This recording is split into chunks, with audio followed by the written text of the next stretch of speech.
Hello, everyone. I am Andy Grant. Welcome to another episode of Real Men Feel. With me, as always, Apio Hunter, to my left or right or up or down, depending on what your screen. How you doing today you're actually to my right, funny enough. So, no, I'm doing great. I was actually going to go outside, but then a thunderstorm rolled in at the last second, so I had to scramble and move to my office instead.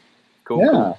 So, Real Men Feel is part of a movement, creating a space where men are allowed and encouraged to share how they feel.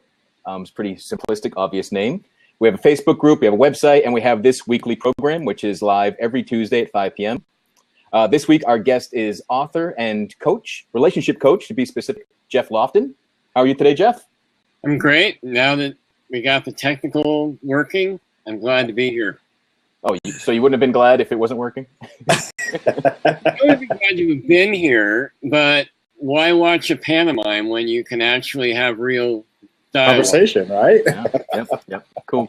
That's awesome. So this week we wanted to explore, based on your book and your work, Geoff, the notion of relationships and some relationship stereotypes. So why don't we just jump right in? And you want to share some of the most common stereotypes around relationships that you come across in your work?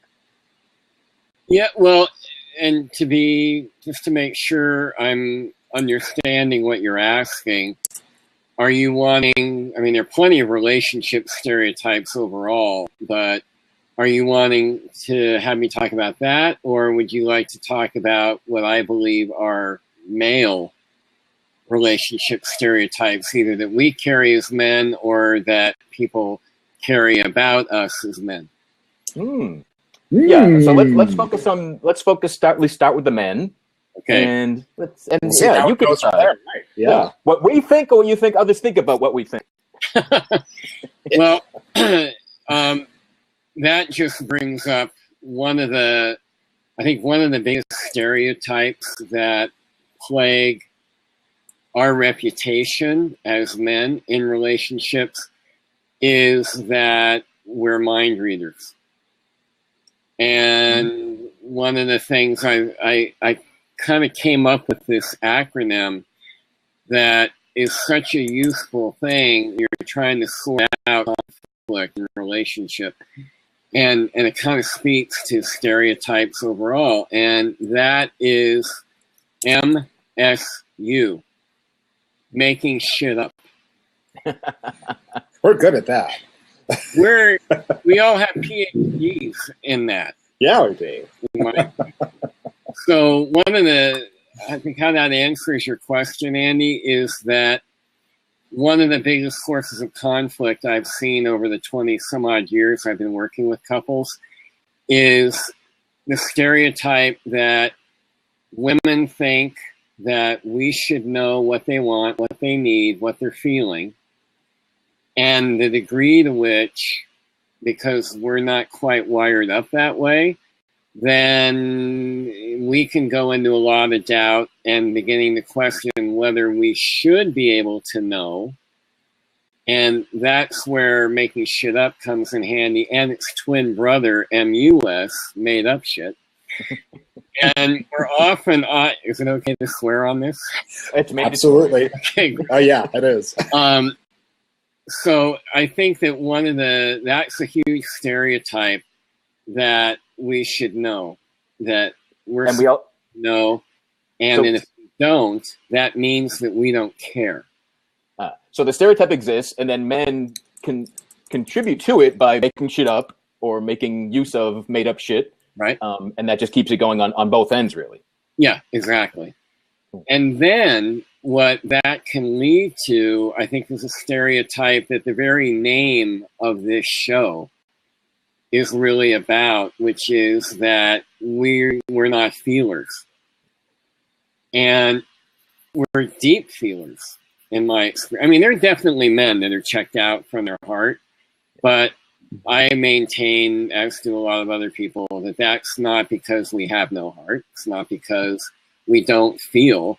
It just got too damn dangerous to feel. Yeah. And we've had several conversations about that.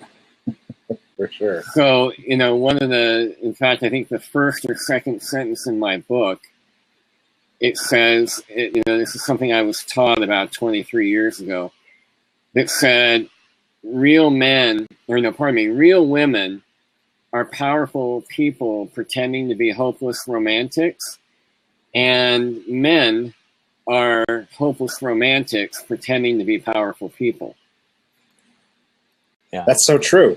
That is so true. Yeah. I love that quote. Yeah. I absolutely love that. You totally nailed it with that. Yeah, I wish I had thought of it, but I've never forgotten it. So I think the thing is that when you start from a baseline assumption that every human being feels, and that that's the natural order of things, then the stereotype and conditioning that I think a lot of us as men went through that supports that stereotype, that has to begin to be undone, which, another reason I'm thrilled to be here is because you guys are talking about that. And not enough people are talking about, what's the cost of not feeling? And it's enormous, particularly on relationships. Because whether you're with a man or you're with a woman, gay or straight relationship, the need to be heard and the need to have your feelings gotten by your partner, that's genderless. Great. We have all absolutely baggage. So that's a biggie. And I would say another stereotype is that if you're a real man, that all you got to do to have a happy relationship is to be able to figure your woman out and be able to fix her shit. And there's a degree to which, given that I've worked with a ton of women in my career, women have a certain stereotype in my experience going about that too, that we don't get them or we don't care about getting them. And I think part of that divide gets crossed by realizing that, the stereotype is actually accurate, that women don't need us to fix them. And we don't need women to be just right to be able to be with them and love them.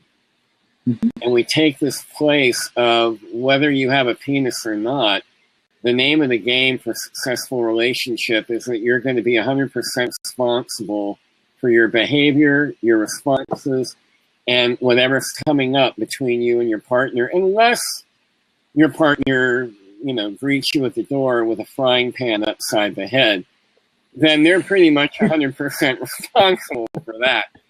But otherwise, whatever we're struggling with, male or female, it's always about us. Right. So, so either sex, if we deny feeling, if we lie about feelings, if we're not willing to feel them ourselves or own them, be responsible for them, that's just going to create chaos in any relationship. Yeah, and I think if you're in a relationship with a man who struggles to communicate, struggles to be connected to, what I call the emotional body, the thing that also can cause a lot of problems is that a lot of people are starved to know what their man's feeling. But when they don't get the level of shame that can be there that's keeping him quiet in the first place, whether it's gender shame, through gender stereotype, or just how any given man was raised, then the last thing you want to do is shame your guy. Because that's not going to get him to open up. Right, it's going to be the opposite. Yeah, quite literally the opposite. Yeah, absolutely.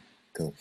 There was a question in the chat from Sarah to repeat what you were saying about the woman stereotype with to be a real man and that particular piece of it. Would you mind repeating that again, just for Sarah? My wife's name. Yeah. Sarah. Oh, great.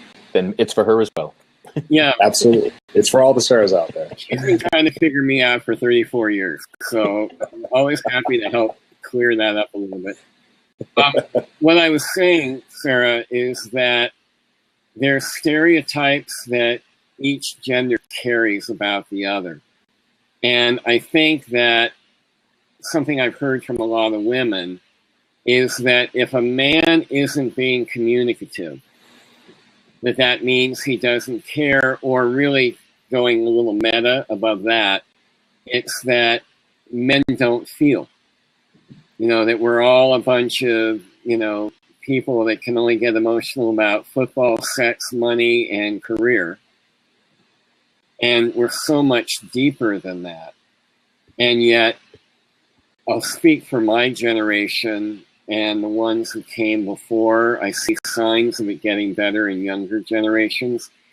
Mm-hmm. But a lot, what I remember as a kid, I remember my mom asking me once, what do you want to be when you grow up? All of us can relate to that.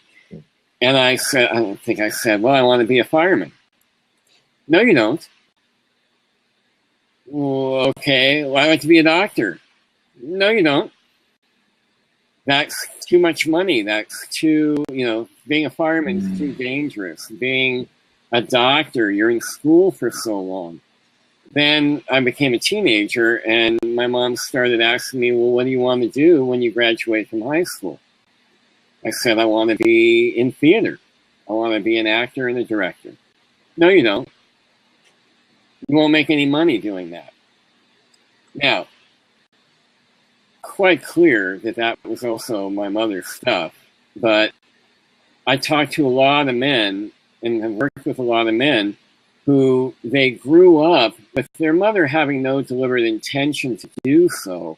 But if you grow up with a mother who has her own struggles with feeling her emotional reality and managing that in a responsible way, then boys either can get smothered by their mother turning them into a surrogate spouse, or if their mother's really distant and remote, then we kind of get trained indirectly to try and get that love and to get that security by being what we think as kids they want or need us to be. So then we get into grown-up relationships, and our wives or partners in straight relationships anyway, they say, how come, I don't know how you feel, you don't share your feelings with me?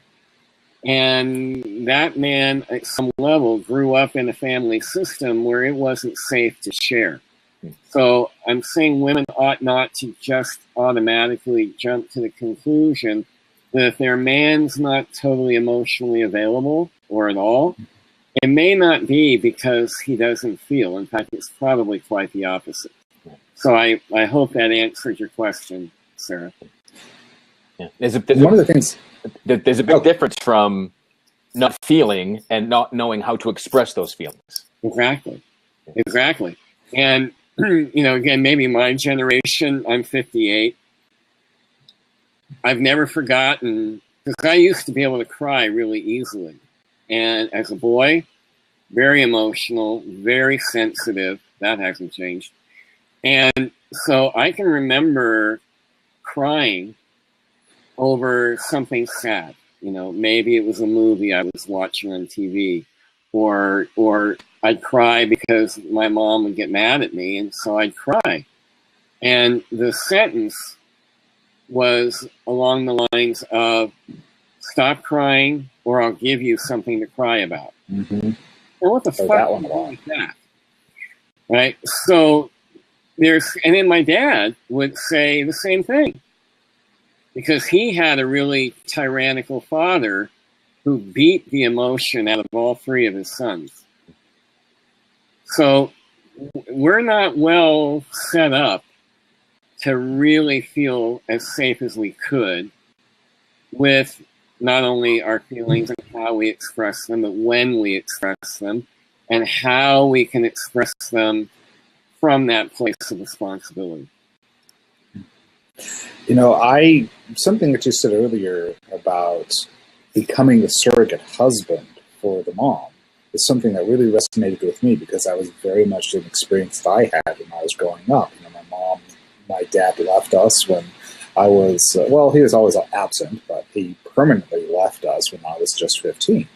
Mm-hmm. And around that same time, I felt like, it was my responsibility to step up, to become the emotional support and everything else, and it became a really interesting dynamic, a very toxic dynamic honest. Yeah. Which only recently, within the past 4 or 5 years, really, we've been able to kind of untangle all of that stuff that had built up during those years of me stepping in and being the surrogate husband and son and everything else. So I thought that was very fascinating that you should bring that up, because it's very much part of my own experience.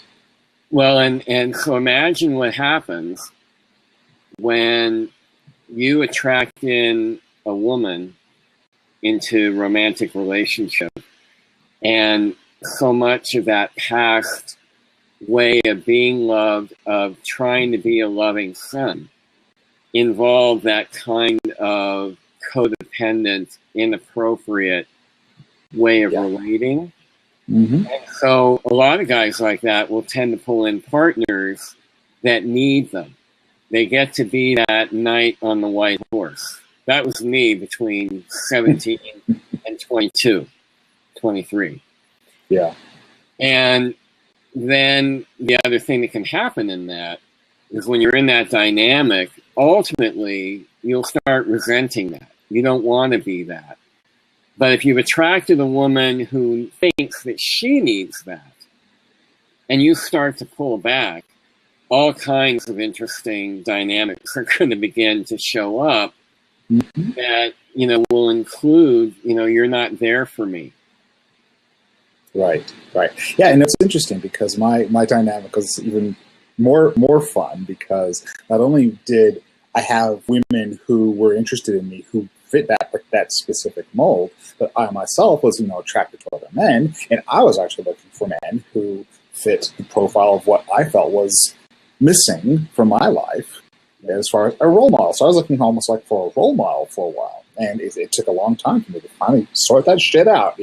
I was making shit up, and I will tell you, it was quite the interesting life. And I was always very emotional. I've always been very sensitive to emotions and so forth, but at the same time, trying to fit that mold that society had put us into. I'm only 10 years younger than you, and for me, same thing. There's not a huge gap as far as the societal expectations that were concerned. There was that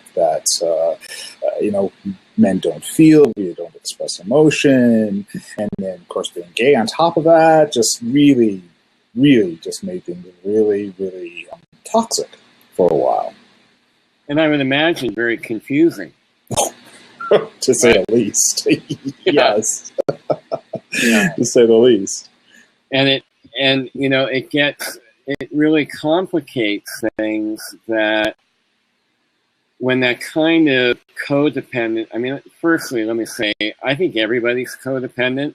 I think it's a matter of whether you're on the healthier end of the spectrum or if you're on the really, really toxic side of it that makes the difference. So codependency isn't just a negative term then? There are probably a ton of therapists that would disagree with me, but I think we're all codependent. The desire, I think, or the healthiest place to get to in relationship is that you're interdependent. And to be interdependent, you have to be completely independent. But independent often with men, I find, that gets interpreted as I don't need anybody. I'm weak if I need to ask for support, so I should be this strong person for my partner.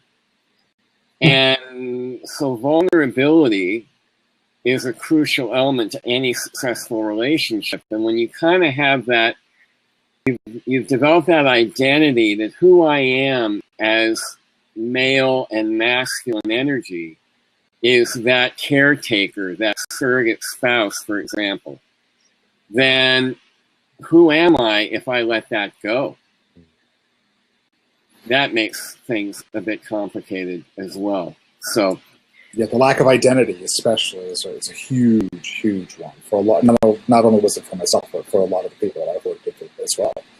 That it's like they don't know who they are. They have no idea what their desires are. Like again, going back to another example that you gave, it's like, oh, I want to do this. No, you don't. I want to do this. No, you don't. It gets the fear, or our parents shit. They just keep dumping their shit on us. Well, it is. And I don't know why, but that just made me. You're sharing that made me think too that a stereotype about relationship in general that I have a big bone to pick is that, to be number one, that happiness is the main reason for being in a relationship. And I think that has done more damage to more people than you can shake 100 million sticks at. Because I don't believe that the point of a relationship is to make you happy. It certainly is a great vehicle, kind of like a sandbox, for your happiness to be played with and discovered and uncovered and getting to interact with another person that you love. So I think that stereotype that you don't have a good relationship if you're not happy all the time, if you're not getting laid 10 times a day, things like those stereotypes sell relationships short, whatever your gender and whatever your orientation is. To me, relationship is a spiritual path, regardless of what, whatever your spiritual thing is, relationship is going to take you there. And it's all about growing, and the happiness that comes as a result of it kind of gets to be a delightful booby prize. Yeah. I can't remember what book I got it from, but I've always liked this, that relationships are personal growth machines.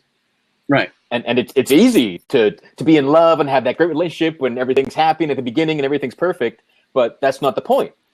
The point is to navigate the downfalls and the dips and the challenges and choose to be codependent so that you're more resilient individually and together to navigate all that.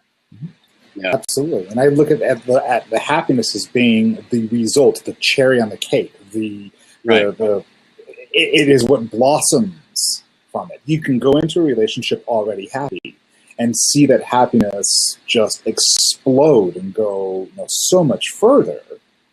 Because if we understand it's ourselves, and we're choosing to share our happiness with somebody else, and then it commingles and it becomes part of the experience. And if we go our separate ways, we still are able to go our separate ways and still remain happy.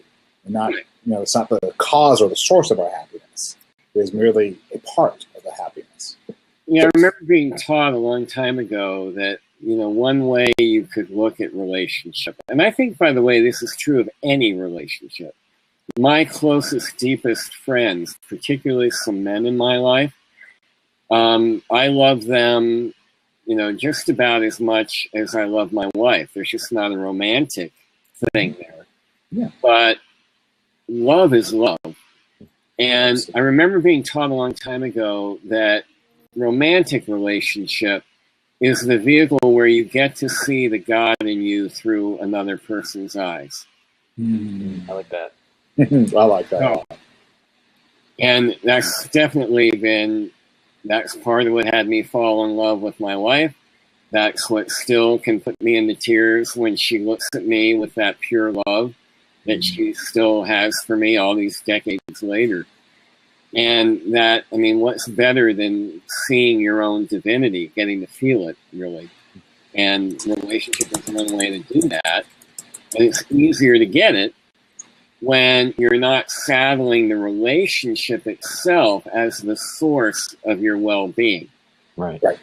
Yeah, not pointing to that other person saying, you make me happy, you make me better. It's all, you're giving away your power and putting that responsibility for your own upkeep onto somebody else. Right. And that'll just drain that person and destroy hopes of a relationship. Oh, yeah. Oh, yeah.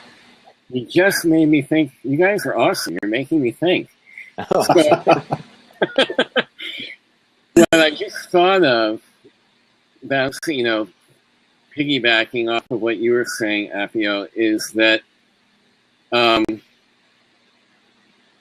another stereotype about relationship that I'm really a fan of busting up, much to my clients' chagrin, is that a relationship is supposed to feel the same way as long as possible.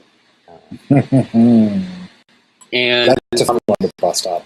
Yeah, and which is essentially another way of saying don't ever, it's like high school. Appio, you're a great guy. Stay that way.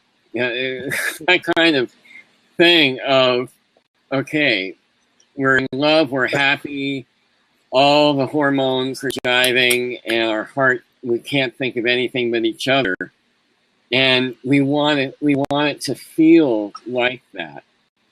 And I was talking with a man this morning, in fact, who was talking about leaving a relationship because it stopped being exciting.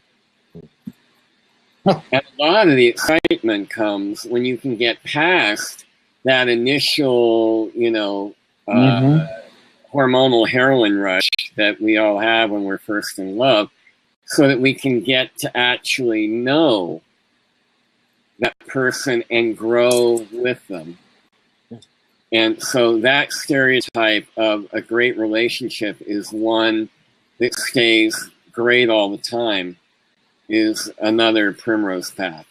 It does take a commitment to growth as a value and a willingness to see yourself and each other for how you really are, rather than the idealized, Hollywood stereotypes that we tend to unwittingly stick in our glasses and look around for the right person. The thing I love to point out when people want the Hollywood ending and that romantic relationship like in the movies, the average movie is 90 minutes to 2 hours long. And I think we all want relationships that last longer than that. So, the ideal isn't that ideal. Right. Yeah, right. There is no ideal other than what's ideal for you and your partner. Right. Yeah. And the excitement of a relationship is discovering what that is. Right.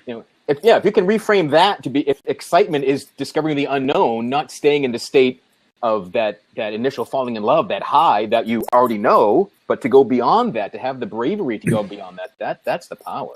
It's interesting. It kind of goes to the core of what you and I have talked about before, Andy, which is us as human beings, by nature, being explorers. I mean, look at our history, our desire and our passion to go beyond what we already have, whether it's exploring new lands or going out into space or anything like that. We're always trying to explore, and perhaps one of the most incredible explorations that we can have, one of the most incredible discoveries that we can have, is different aspects of ourselves, the infinite facets that exist within ourselves. And that is, to me, one of the most amazing journeys that we can take, for sure.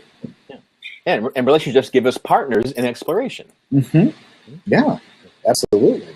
Well, and that makes me think of a stereotype. It goes back to that conditioning, but a way that we stereotype ourselves as men can be, that whole thing about vulnerability is a sign of weakness, or, pardon my French, ladies and gentlemen, you're a pussy if you admit that you're hurting or that you're lost and adrift.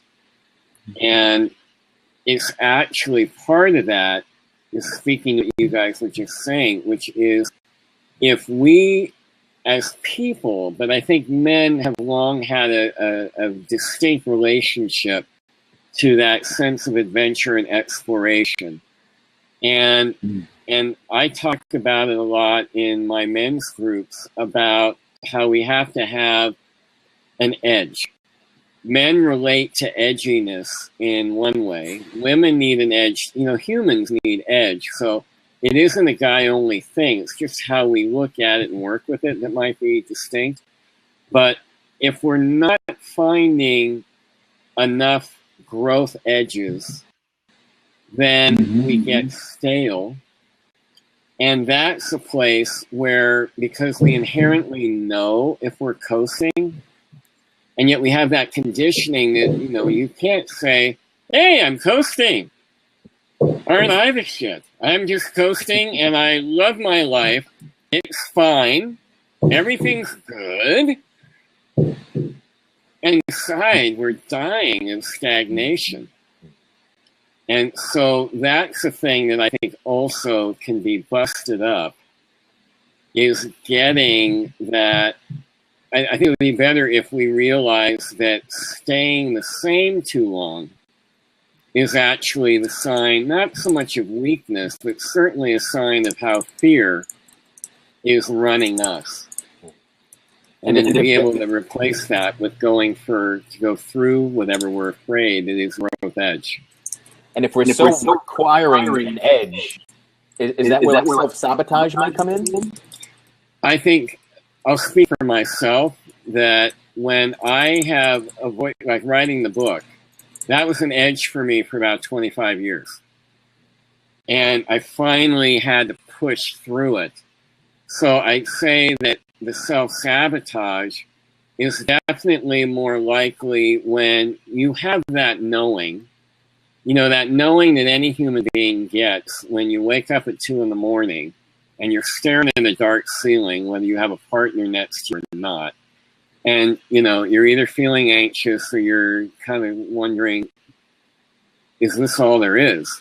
When you know that that's going on in you and in your relationship, by the way, and you keep avoiding it and wanting to put your head in the sand, that's self-sabotage. And so you mentioned your book a couple times. So it's called Built to Last? It's called Built to Last, Designing and Maintaining a Loving, Passionate, and Lasting Relationship. Is there a top issue or stereotype to be aware of to make it easier to build a relationship that lasts? Yeah, the one I would say the most is that you could have a good relationship without consciously designing it and then building to the design. So it's really like anything. If you have a vague goal, it's hard to reach. But if you have a specific goal of the relationship you want, you're much better to achieve that. Is that what you're saying? Yeah, and what I'm saying too is that to be able to get clear what some of those goals or milestones might be, you really can consciously design a relationship. You can't always predict. You can never really predict what's going to happen. So it kind of goes without saying, and some people say it goes without saying, and then they say it. So there we go. A lot of what attracts us and gets a relationship ignited, there can be a lot of realness to it, but it isn't inherently enough because it wears off. So while you can't design, okay, when we've been together 2 years, we're going to do this and that, but looking at designing the foundation of the relationship, understanding that as you go along, our foundation, Sarah's and mine 34 years ago, very different than it is now. But so it can evolve, it needs to evolve.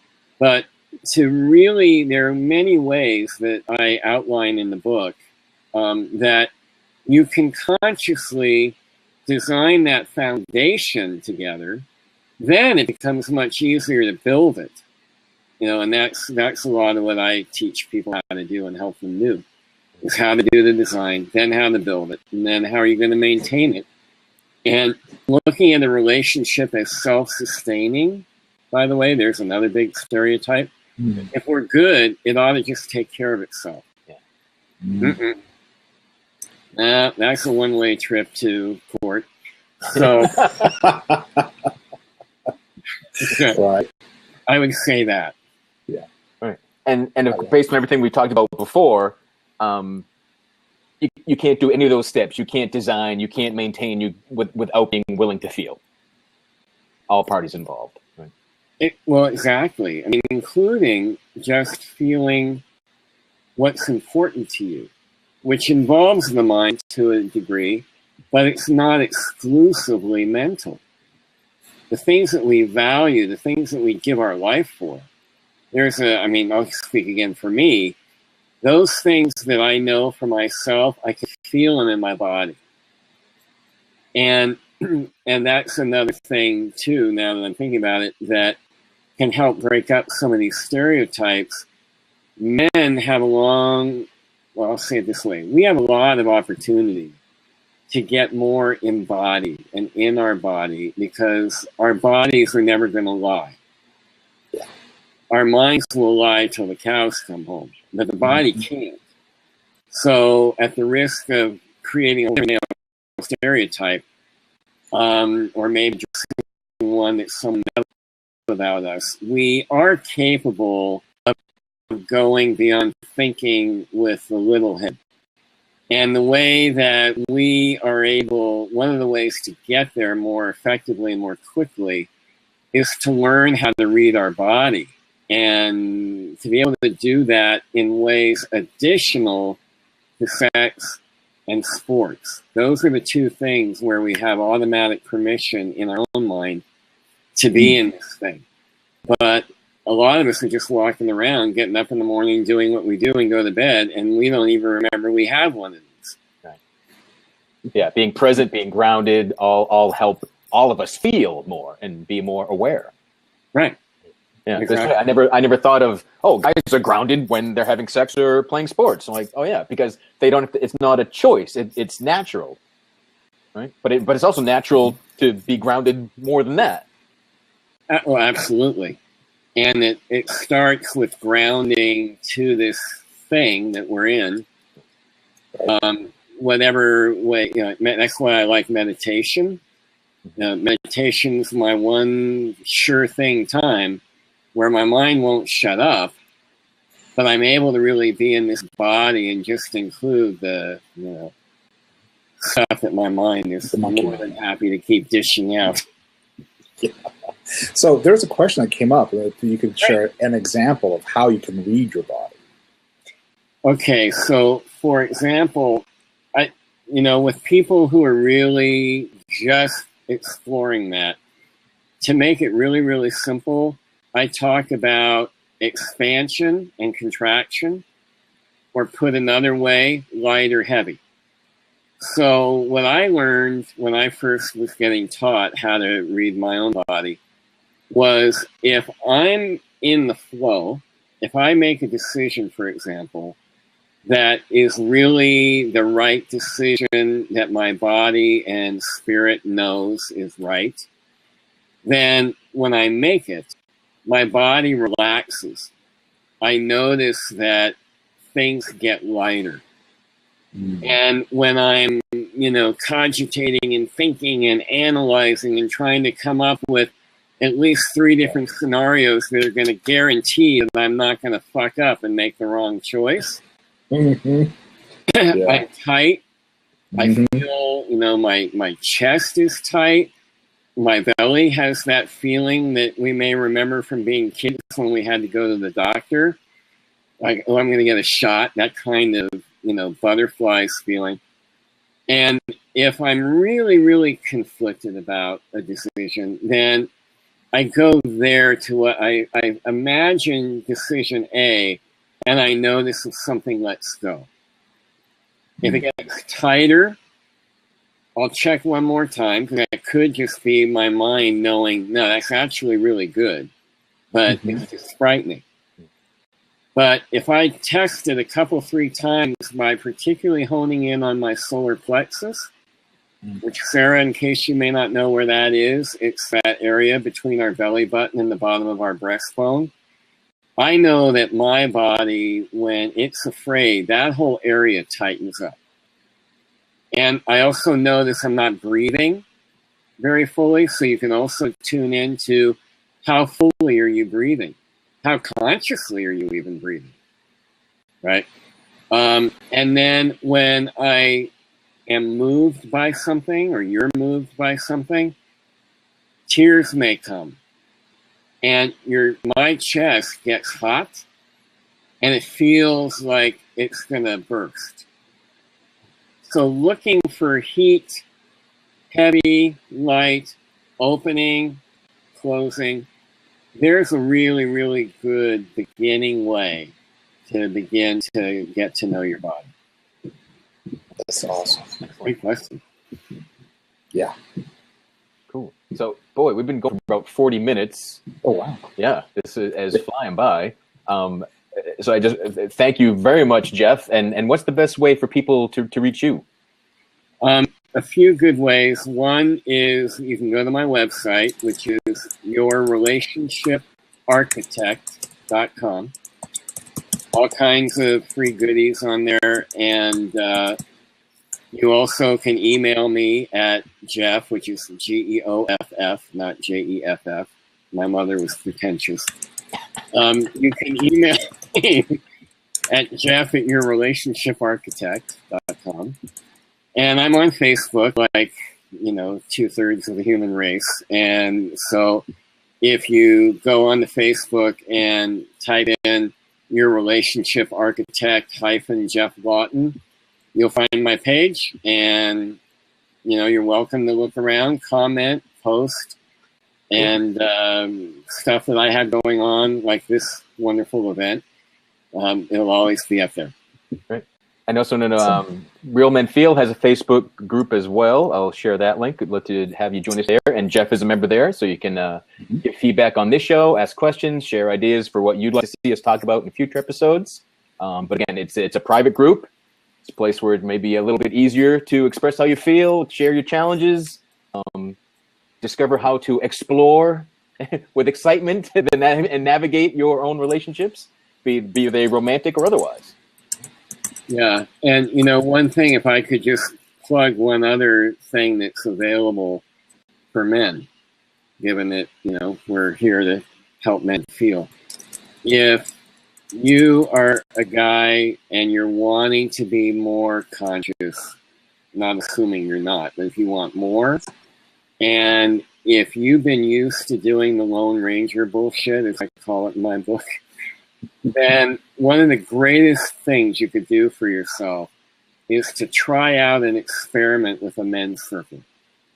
And there are a lot of them around in major areas, a little bit harder to find in smaller areas. So I know that in Andy's area or nearby, he runs a men's circle.